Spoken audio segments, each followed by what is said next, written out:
এখন একটি নির্দিষ্ট গোষ্ঠী বাংলাদেশের স্থিতিশীলতা নিয়ে ষড়যন্ত্র করে যাচ্ছে। যদি সাহস থাকে ছাত্রদলকে ফেস করার অনুরোধ জানাচ্ছে সেই ষড়যন্ত্র।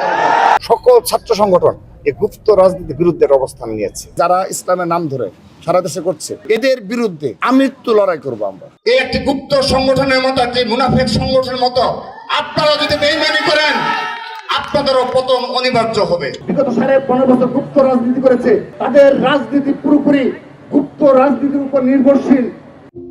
বাংলাদেশে আর কোনো গুপ্ত রাজনীতি চলবে না।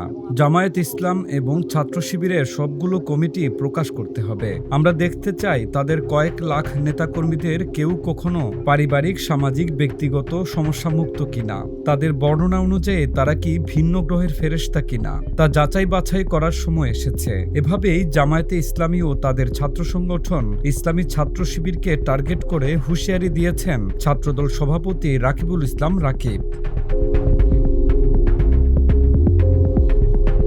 নিজের ভেরিফাইড ফেসবুক আইডিতে দেওয়া এক পোস্টে ছাত্রদল সভাপতি রাকিব দাবি করেন, শিবিরের বি টিম, সি টিমকে কাজে লাগিয়ে এসব অপকর্ম করা হয়।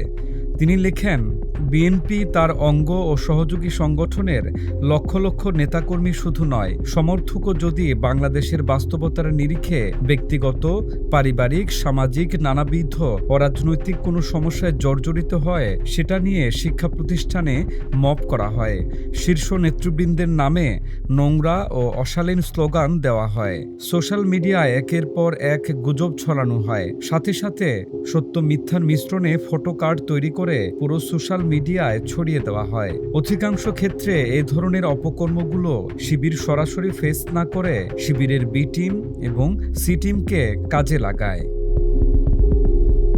ফেসবুক পোস্টে তিনি আরও লিখেন, অপরপক্ষে জামায়াত ইসলাম ও ছাত্র শিবির তাদের সমর্থক তো দূরের কথা, তাদের কয়েক লক্ষ একনিষ্ঠ নেতাকর্মীদের পরিচয় যুগের পর যুগ অপ্রকাশিত ও গুপ্ত রেখে তাদের পারিবারিক, সামাজিক, ব্যক্তিগত ইত্যাদি রাজনৈতিক ও অরাজনৈতিক সমস্যায় জর্জরিত হলেও দলীয়ভাবে তার দায় নিতে হচ্ছে না। এ ধরনের ইহুদি স্টাইলের অপকৌশলের রাজনীতি করে বিধায় জামায়াত শিবিরকে আমরা এবং আলেম সমাজ মুনাফেক হিসেবে আখ্যায়িত করে।